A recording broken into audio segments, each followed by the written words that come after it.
Bonjour à toutes et à tous, on se retrouve sur YouTube, ça faisait longtemps que j'avais pas fait de vidéo d'analyse. Aujourd'hui on va regarder quelles sont mes prédictions pour 2026 et comment j'analyse le marché crypto avec l'analyse on-chain, donc l'analyse de data sur la blockchain pour ce début d'année. Donc rapidement déjà, bonne année, bonne santé à tout le monde, réussite, bonheur, argent et peut-être un marché qui sera meilleur sur 2026. Rapidement, pour me présenter, pour ceux qui ne me connaîtraient pas, mon prénom c'est Sacha. Moi, ça fait depuis 2017 que je suis dans les cryptos, dans les marchés financiers. J'ai été en finance traditionnelle, j'ai été banquier à la Société Générale, j'ai été trader forex à Londres dans une salle des marchés. Ça fait maintenant 2 ans que je suis à temps plein sur le marché crypto.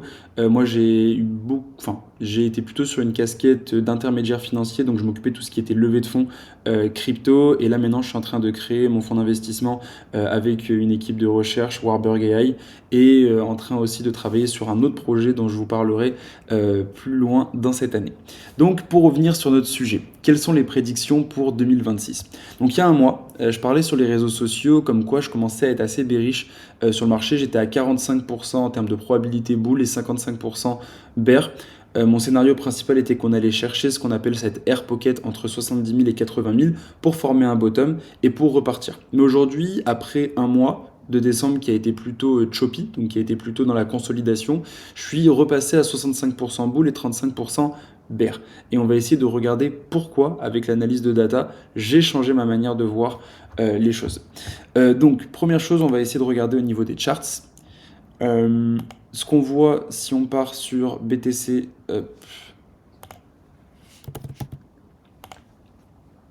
ce qu'on peut voir déjà, c'est qu'on a formé très rapidement une sorte de double bottom où on est venu à plusieurs reprises retravailler en fait cette zone des 82 000 dollars qui est le true market mean. Le true market mean, c'est quoi? On regardera ça ensemble, mais c'est le coût d'acquisition moyen des BTC sur le marché en enlevant les BTC qui ont été achetés il y a 10 ans, qui n'ont plus jamais bougé et qui sont sur des adresses qui sont mortes. Donc c'est vraiment le coût d'acquisition moyen de ces BTC sur le marché par les holders. Et ça fait vraiment zone de support et c'est ce que je disais sur Twitter depuis un long moment.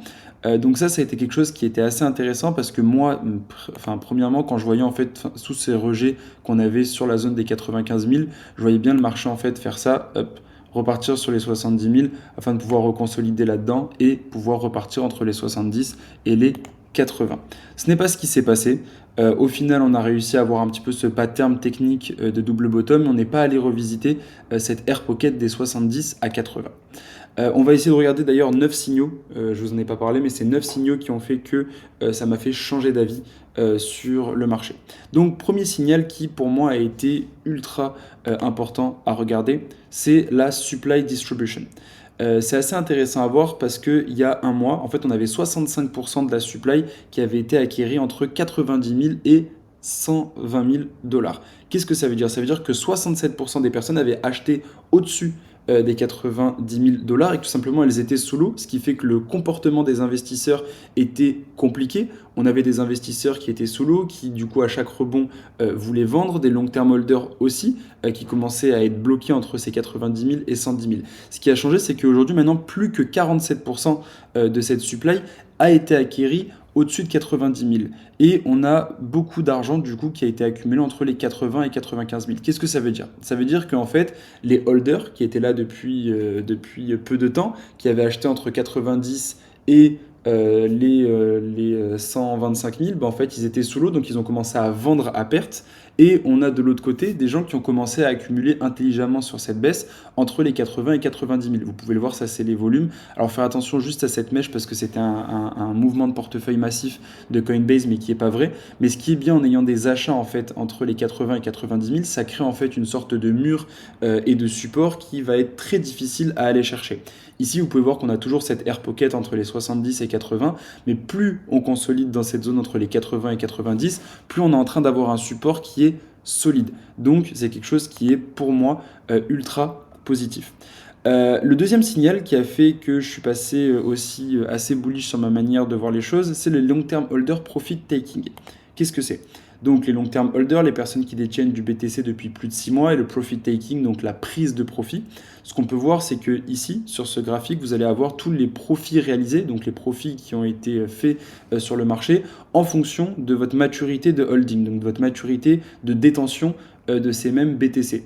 Donc vous pouvez voir, on peut trier, on peut enlever ceux qui ont détenu entre 6 mois et 1 an, ceux qui ont détenu entre 12 ans et 15 ans. Donc on va garder du coup que les personnes qui l'ont détenu depuis plus de 2 à 3 ans. Et ce qu'on peut voir, c'est qu'en fait, de manière massive, lorsqu'on a eu des rebonds sur le marché, on avait de la vente de la part de ces personnes. Et ça, c'est quelque chose qui est assez négatif quand vous le voyez sur le marché, parce que ça veut dire que pendant les phases de baisse sur le marché, donc ces mêmes personnes qui sont là depuis longtemps ont pris peur. Donc quand ça a rebondi, ils ont commencé à vendre. Et même sur les tops, on a eu des grosses ventes de la part de ces acteurs. Et là, ce qu'on peut voir, c'est qu'on a une grosse baisse de la prise de profit de ces mêmes holders à long terme, voire même aussi des holders à court terme qui eux aussi ont baissé drastiquement dans leur prise de profit. Mais après, eux, c'était normal parce que s'ils ont acheté ici, forcément, ils n'allaient pas prendre des profits, mais plutôt des pertes dans cette période. Mais ce qu'on peut voir, c'est que du coup, on a eu une baisse de la part des long-term holders, donc des personnes qui détiennent du Bitcoin depuis plus de 6 mois, de leur prise de profit. Donc, ils ont arrêté de distribuer. Troisième signal qui, pour moi, a été ultra intéressant, c'est les prises maintenant de pertes. Ce qu'on peut voir, c'est que sur cette baisse-là, on a eu l'équivalent de 500 millions de dollars de prise de pertes de la part donc du coup de tous les acteurs, mais en l'occurrence plus des short-term holders. Vous pouvez le voir par la couleur rouge et la couleur rosée. Donc les short-term holders, ceux qui détiennent du Bitcoin depuis moins de 6 mois. Donc on a déjà deux choses qui se font de manière conjointe qui sont ultra intéressantes, c'est-à-dire que les long-term holders, donc ceux qui détiennent du BTC depuis plus de 6 mois, et ceux qui sont là depuis très longtemps ont arrêté de vendre. Et ceux qui sont là depuis peu de temps, donc depuis moins de 6 mois qui étaient sous l'eau, eux ont pris des pertes. Donc vous avez déjà deux choses qui sont ultra intéressantes. Prise de profit arrêtée de la part des long-term holders et stop de la perte des short-term holders. Et on va regarder du coup pour confirmer en fait ces deux signaux précédents, un indicateur que j'aime beaucoup qui est le Sell Side Risk Ratio. Donc c'est un ratio qui compare la taille des volumes de vente, donc le profit et la perte, par rapport à la liquidité totale qu'il y a sur Bitcoin. Quand il est haut, ça veut dire qu'il y a beaucoup de pression vendeuse possible relative à la taille du marché, et quand il est bas, ça veut dire qu'il y a très peu de possibilités en fait de pression vendeuse sur le marché. Donc si on regarde, et c'est assez intéressant à voir, c'est que là on est sur des zones qui sont similaires à des zones de bottom qu'on a pu avoir dans des phases de bear market. Vous le voyez, ça a été vraiment les zones qu'on a vues entre le bull run de 2020-21 et le bull run que nous avons connu. Pareil, c'est des zones qu'on a pu avoir même pendant les périodes Covid. Donc là, on est en plein sur le rebond là-dessus. Donc c'est ultra positif à mes yeux de voir qu'en termes de pression vendeuse, on est très bas. Donc ça, c'était les signaux, on va dire, un petit peu plus globaux. Maintenant, si on regarde un signal de prix qui pour moi est fort, qui est le signal de support qui est ultra important, c'est le True Market Min. Je vous en parlais. Le True Market Min, c'est quoi? C'est ce coût d'acquisition moyen des BTC sur le marché. Alors là, on ne fait pas de distinction entre les long-term holders, short-term holders. On regarde tous les BTC sur le marché, on fait le coût d'acquisition moyen en enlevant bien évidemment tous les vieux BTC qui n'ont pas bougé depuis un long moment, qui sont des réserves, qui sont des wallets potentiellement perdus. Si vous prenez tout le marché de manière générale, vous irez jusqu'au realized price, donc qui est aux 57 000, qui d'ailleurs a souvent été, si vous prenez les anciens marchés, qui a souvent été des zones sur lesquelles est revenu le prix, mais cette année c'est un petit peu différent et le marché pour moi a maturé et est totalement différent, donc il ne faut pas regarder les choses de la même manière. Et vous le voyez là, on a eu un vrai true market min qui a fait support. Alors bien évidemment on est sur de l'analyse on-chain. L'analyse on-chain c'est du moyen long terme, on n'est pas sur du très court terme, donc quand vous voyez un prix rebondir à 85 000, autant vous dire qu'on est dans la zone du true market min. Et vous pouvez le voir aussi sur BTC, on a eu à plusieurs reprises le prix qui s'est rapproché sur ce marché haussier de cette année qui a été assez différent des précédents marchés, qui on a vu ces prix être support. Si vous regardez même pareil, assez intéressant, on a vu aussi le True Market Min qui avait été support pendant le bull run du coup de 2020-21, qui a été venu rebondir ici pour pouvoir refaire cette jambe haussière avant de repartir vraiment en bear market. Et donc du coup pour moi c'est ultra positif de voir le True Market Min faire support aujourd'hui. Regardons le signal 6. Les ETF. Les ETF flow, ce qu'on voit, c'est qu'il n'y a pas de panique, juste ce qu'on appelle un basis trade unwind. Donc, je vais vous expliquer ce que c'est. Les ETF, c'est super important à regarder. Pourquoi? Parce que c'est la nouvelle manière d'acquérir du Bitcoin sur le marché. Les institutionnels achètent du Bitcoin via les ETF parce qu'au niveau régulatoire, c'est beaucoup plus intéressant. Il y a beaucoup de stratégies, ce qu'on appelle d'arbitrage, qui sont faits avec ces mêmes ETF. Donc, je vais vous expliquer.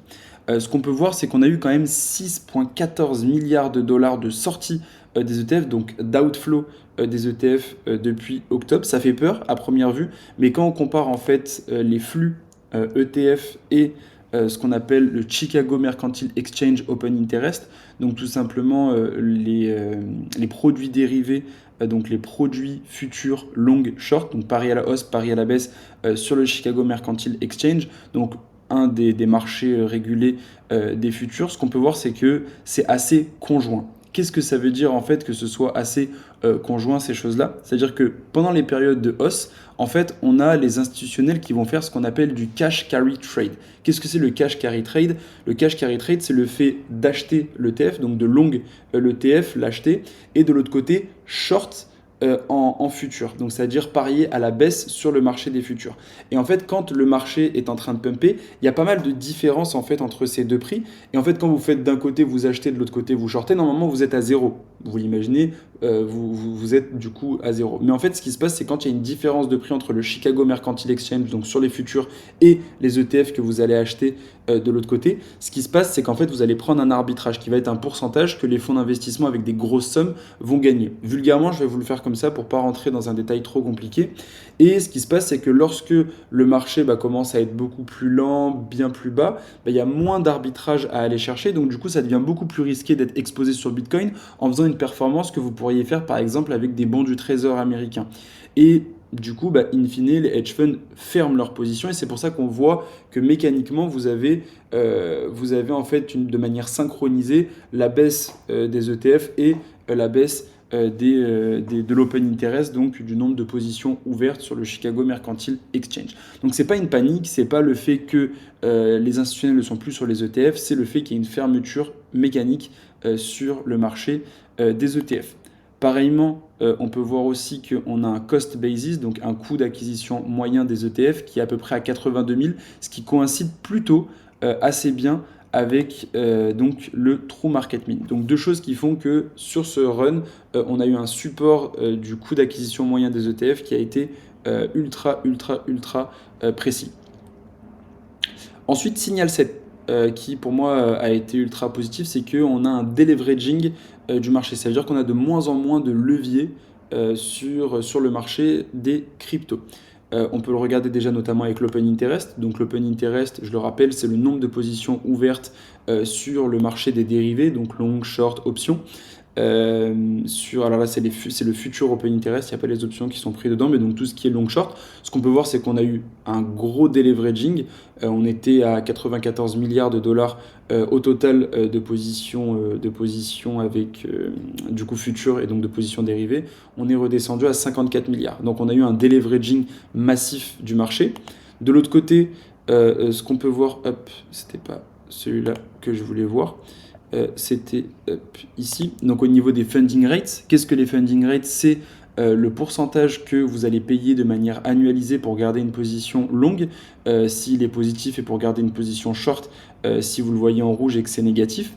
Ce qu'on peut voir, c'est que pour l'instant, on est entre les 0 et 10%. Donc c'est plutôt un funding rate qui est sain. Vous le voyez, quand le marché n'est pas sain et que c'est les leviers qui vont vous faire pumper le marché de manière artificielle, vous allez retrouver des funding rates à 38%, 53%.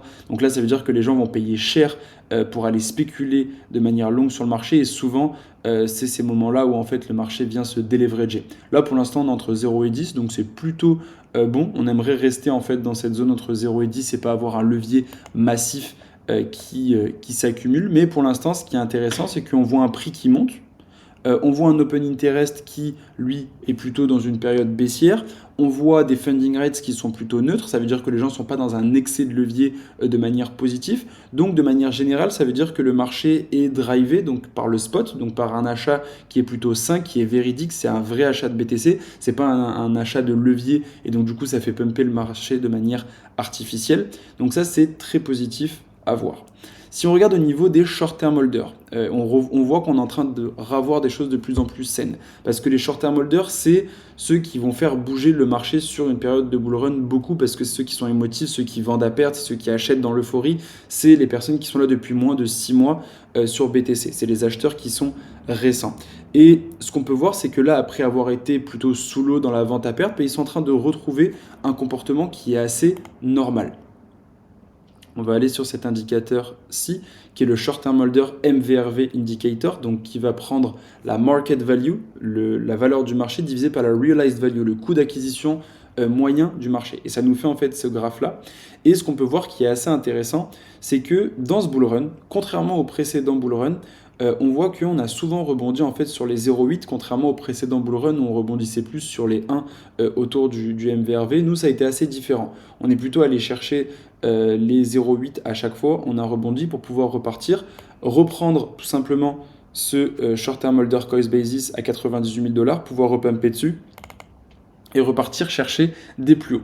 Après, on n'est pas encore à l'abri du fait que potentiellement on va se faire rejeter sur les 1 et rester sous l'eau comme on avait pu le faire en fait tout simplement lors du bull run en fait tout simplement de 2022 où on avait eu un gros dip, on avait commencé à rebondir, les gens recommençaient à être euphoriques, on s'est fait rejeter et là c'est reparti du coup en bear market. C'est quelque chose qu'on peut voir, mais les autres indicateurs que je vous montrais me laissent présager qu'on peut être potentiellement positif. Donc, ce qu'on peut voir, c'est que pour l'instant, ça aussi, on est sur quelque chose d'assez sympa.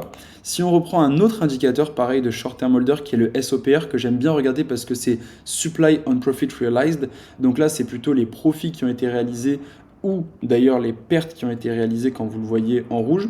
Et ce qu'on peut voir, c'est qu'on est revenu en fait tout simplement sur des niveaux de liquidation, au niveau des 0,94, qui sont souvent des niveaux de prise de perte qui sont des niveaux de bottom. Et donc c'est ce qu'on est en train de voir. Après, on peut encore aller plus bas, bien évidemment, mais ce qu'on a vu, c'est que sur cette baisse, on a eu un véritable flush out et donc du coup beaucoup de ventes à perte qui ont été faites. Et là, on est en train de faire notre bottom et on est en train de revenir petit à petit au-dessus de 1, qui est un ratio qui est important pour pouvoir bottom et repartir. Et le dernier signal qui va terminer le pourquoi du comment, je suis repassé un peu plus positif que négatif sur le marché et je pense qu'on va aller plus loin en janvier, février 2026. C'est le Choppiness Index. Le Choppiness Index, c'est quoi? On va l'enlever de manière daily parce que c'est assez moche. Le Choppiness Index, c'est un indicateur qui va vous dire lorsque vous êtes choppy, donc lorsque vous avez de la consolidation. Et en fait, plus vous allez avoir une consolidation, plus potentiellement on va préparer un mouvement. C'est ce qu'on avait ici. On avait véritablement du coup le Choppiness Index weekly et monthly qui coïncidaient à des plus hauts lorsqu'on était ici. Donc on était vraiment en train de ranger. Au final, ça voulait dire qu'on allait avoir un mouvement, soit haussier, soit baissier. Avec les datas qu'on avait, on aurait pu laisser présager que c'était un mouvement qui était baissier au final, ce que pas tout le monde n'a vu, y compris moi où j'étais pas forcément sûr parce que le marché devenait de plus en plus compliqué à analyser avec le fait qu'on avait un bull run qui était long, qui avait beaucoup consolidé sur les précédentes années, mais ça s'est soldé par un mouvement qui a été baissier. Et là actuellement on culmine encore à des plus hauts et on commence à consolider et je pense que du coup ça laisse présager qu'on va avoir un mouvement, mais cette fois-ci je me dis qu'il peut être haussier si on a un alignement des étoiles que je vais vous expliquer. Donc au niveau de ma nouvelle conviction, plusieurs signaux bullish que je vous ai montrés. Il reste encore quelques signaux bearish, mais qui sont moins nombreux, d'où ma nouvelle position de 65% bull, 35% bear. Pour revenir rapidement dessus, ce qu'on a vu, c'est que déjà, au niveau de la supply redistribution, donc la redistribution de la supply, on a une supply qui a été redistribuée de manière massive. Donc on est passé de 67% de la supply qui était entre les 100 000 et 125 000 à simplement 47%. C'est-à-dire qu'on a eu quelque chose qui a été beaucoup plus sain et de l'accumulation entre les 80 et 90 000. Les long-term holder profit taking collapsed. Donc ça veut dire que tout simplement les profits qui sont pris par les long-term holders, donc ceux qui détiennent du BTC depuis plus de 6 mois, commencent du coup à chuter de manière massive. On a une pression vendeuse qui est bien moins grande, on a un true market mean qui tient bien à 82 000, on a eu un double bottom à 83-84 000, on a les ETF flow qui bien évidemment se sont baissés, mais c'est plutôt quelque chose de mécanique et pas forcément une sortie des institutionnels. On a au niveau du marché des futurs un deleveraging, donc on a de moins en moins de levier, on a plus de spots qui drive le marché, donc c'est quelque chose de meilleur pour la santé du marché.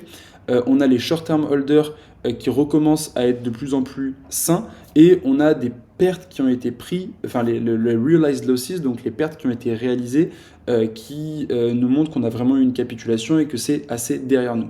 Pour le coup, les signaux bearish, on a un bear flag qui n'est pas encore invalidé, donc il faudrait qu'on passe au-dessus des 95 000 et qu'on passe au-dessus des 98 000 pour vraiment se dire ça y est, c'est bon. On a toujours la air pocket qui existe, donc entre les 70 et 80. C'est cette zone d'inefficience que je vous ai montré dans laquelle il n'y a eu pas beaucoup d'achats, pas beaucoup de ventes. Et donc du coup, si on perce les 82 000, on risque d'y aller très rapidement. Et il faut clear les 95 000 parce qu'il y a eu beaucoup de shorts dans cette zone-là pour avoir un momentum qui est assez bullish.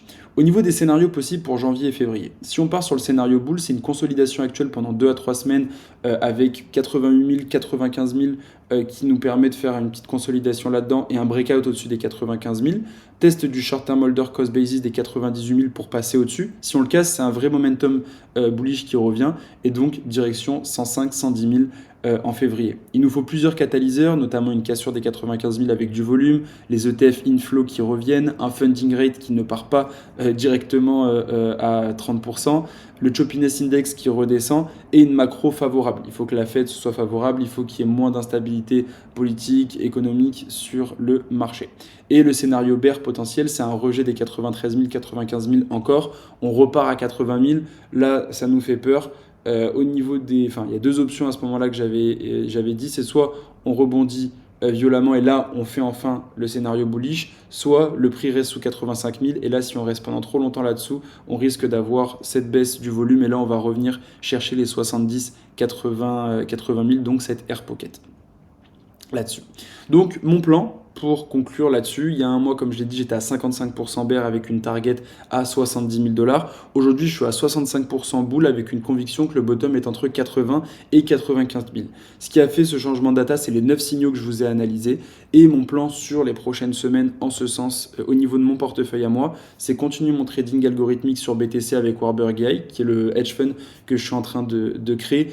Je vais en faire une vidéo d'ailleurs parce que ça fait plus de 6 mois que je travaille dessus et l'équipe de recherche avec laquelle je me suis associé, donc Warburg AI, ça fait plus de 2 ans qu'ils travaillent sur cette partie algorithmique sur BTC et plus de 6 ans qu'ils font de la recherche part-time, full-time. Donc ça fait longtemps qu'il y a du travail qui est fait dessus et dont je vous parlerai dans une prochaine vidéo. Je continue un DCA Active Spot dès qu'on passe en dessous des 85 000 dollars et je suis prêt à être très agressif si on reteste les 80 000 dollars. Donc, et pas de FOMO sur les rebonds et du marché des altcoins, j'en suis quasiment sorti intégralement. Il me reste quelques positions, notamment Hype, Solana, Ethereum, mais le reste, j'en suis sorti parce que pour l'instant, dans des perspectives de marché comme celle-ci, je ne me vois pas m'exposer sur des low cap, sur d'autres altcoins. Et en plus de ça, ça va de moins en moins dans ma thèse. Je suis plus sur une thèse où je pense que BTC, il faut parier à 100% dessus parce que c'est l'actif institutionnel par excellence. Et si je veux me risquer, j'ai ma partie trading algorithmique que je vous expliquerai dans les mois prochains. Merci à tous pour cette écoute. J'espère que ça vous a fait plaisir de voir cette vidéo. À la prochaine. Bye.